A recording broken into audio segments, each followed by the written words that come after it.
Picking up where we left off in the last video, I want to now take our real long bristle and convert this into a dynamic speckle brush. The way that we do that is we come up here to dab type and we change it from camel hair or any of these guys that you see right here to something that's all the way at the bottom here called dynamic speckle bristle. Now, as soon as we do that, we're going to be converting this into a dynamic speckle brush and we're going to get a mark that looks something like this. Now, first off, you can see this is kind of behaving a little bit slowly. And the second thing is you can see the character of this has changed pretty dramatically. However, this doesn't tell us anything about how dynamic speckles work.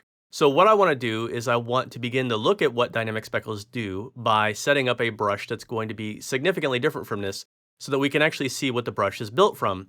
I also want to make sure that we're comparing this to what we already know about liquid ink. So I'm going to go ahead and take the liquid ink control panel, just pull it off like so, and then stick it up here somewhere next to this so that we can refer back to these controls and compare what the dynamic speckles are doing versus what the liquid ink did.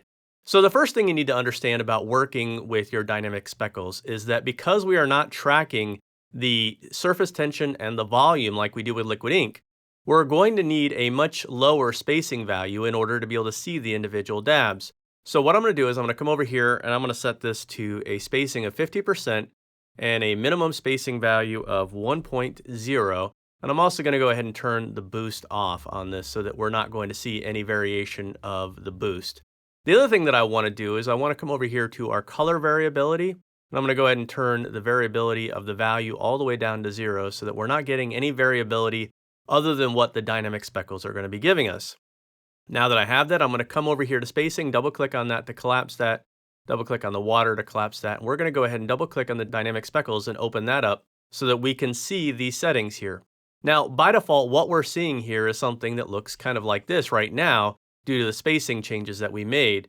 But what I want to do is I want to set up a nice default brush here. So I'm going to go ahead and set this for 75. I'll leave that at 25 and 0. I'm going to go ahead and set the scale size all the way down to 0. This, by the way, is going to be the primary thing that's going to speed this up. I'm also going to set the randomness sliders down to 0. And this is going to give me a mark that looks something like this. So Control A and backspace. So I'm going to hold down Shift and I'm going to make a mark. And what you can see is that we can actually see the individual dabs that are making up the bristles of this. So the idea here is that a lot of these sliders are going to have very similar functions to what we were seeing with the liquid ink. The first one here is count.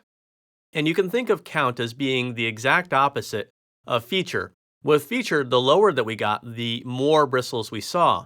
With count, the higher that we get, the more bristles that we see. So if I come over here and I increase the count, hold down Shift and make another stroke, you can see now I've got more bristles. The important thing to understand is that the more bristles that you have, the smaller the size of each bristle is going to be. So if you want a larger size bristle, then you're going to want to make sure that you also have a lower count. So I'm going to set this back down to 75 for 1 second.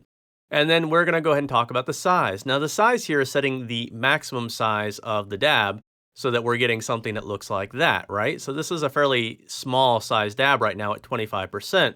If I were to come over here and change the size up to say something around 40 and go ahead and hold down Shift, you'll see that we're getting a much larger dab now. And this is exactly the same kind of concept as what we were getting over here with liquid ink with the thickness slider.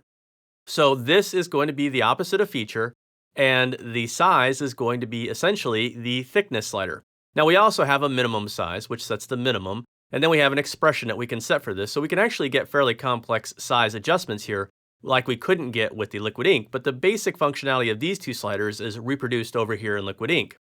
Below this, we have scale size, and this is something that is definitely not represented in liquid ink, and this is something that's going to be tied into the regular size control panel. My advice is leave it set to 0 unless you're finding that you're not getting the results that you want, and then slowly increase it because this can really cause your brushes to lag. Now below this, we are going to have randomness sliders. We have a size and opacity randomness slider. The important thing to understand about this is that this is exactly the same thing as what we were getting over here with the volume jitter and the size jitter. The difference here is going to be that when we're changing the size or we're changing the opacity, we're going to be doing it on a per bristle basis, just like we were doing here. So if I come over here to size and I go ahead and make a mark, what you're going to see is that some bristles are going to be fairly large and some bristles are going to be fairly small. If I come over here to opacity and I set that to 100%, what you're going to see is that some bristles are going to be very opaque and some are going to be very transparent.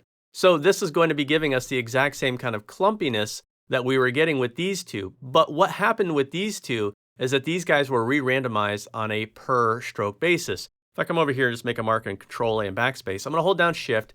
I'm going to make several marks. And what I want you to see is that these guys maintain the same randomness per stroke. So the idea here is, yes, they are randomizing the opacity and size, but unlike the liquid ink, these are not going to be re-randomized on a per stroke basis.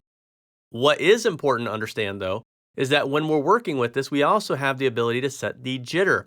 And the idea of the jitter is, I'm going to go ahead and enable both of these, is that we're going to be jittering both the size and opacity on a per dab basis. And if we have the smoothness set all the way down to 0%, this is going to be exactly the same as the volume jitter and the size jitter that we had over here. So if I hold down Shift and I make a mark, you can see exactly what I mean. So now we're getting something that's very, very sort of broken up. And in the case of working with liquid ink, this would give us something that looks like it's working with paper grain. However, here, what we're getting is something that's more speckly. But the basic concepts are exactly the same. The size and opacity sliders without jitter are exactly the same thing as the ink droplets, volume jitter, and size jitter. Whereas once you enable the jitter and you set the smoothness down to 0%, you're getting the exact same thing as the randomness, volume jitter, and size jitter in liquid ink. Now, of course, you can modify this by some properties that the liquid ink do not have, like smoothness, so that you get something that doesn't alter as much over the course of the stroke. And then once you have a stroke that you're happy with, then all you need to do is come back over here to spacing and reduce the spacing down to, say, something like 10%. And you can see that we're going to get a stroke that's significantly different than what we saw before. But the underlying principles here are effectively exactly the same as working with liquid ink. Now, we do have some controls, like I said, that we don't have with liquid ink. We have the smoothness slider for our jitter. And we also have the ability to change it from a hard profile to a soft profile. And of course, with liquid ink, it's always a hard profile. And then we also have the ability to scale size, as well as have an expression that's going to alter between our minimum size and our maximum size. Here, if I set this to pressure, what you're going to see is that now I get pointy ends on the ends of my bristles because they're scaling down to a smaller size at lower pressure. And then as I'm applying more pressure, they're getting fatter. And this could be something that's more naturalistic. And then once you have something like that, you could come back over here, increase the count until you get exactly what you're looking for. Control A and backspace. Where dynamic speckles separate sharply from liquid ink is that liquid ink is its own thing, whereas dynamic speckles allow us to access various different methods and subcategories. And this is really the power of dynamic speckles, aside from the actual dabs themselves, is that we have the ability to do things like take a wet method. And the wet method is going to allow us to access the various different types of watercolor brushes that we could work with in Painter. So not only can we use these dynamic speckle brushes on a regular canvas or layer, but we can also utilize these on something like a watercolor layer. So if I switch to wet, come over here and say real wet cover and do something like that, you'll see I get a watercolor layer and I'm getting watercolor properties. So dynamic speckles, very, very flexible and very powerful, but the underlying controls of the dynamic speckle brushes are really very similar to the liquid ink. So if you understand how the liquid ink works, then you'll understand how the dynamic speckles work. If you understand how the dynamic speckles controls work, then you'll understand better how liquid ink works.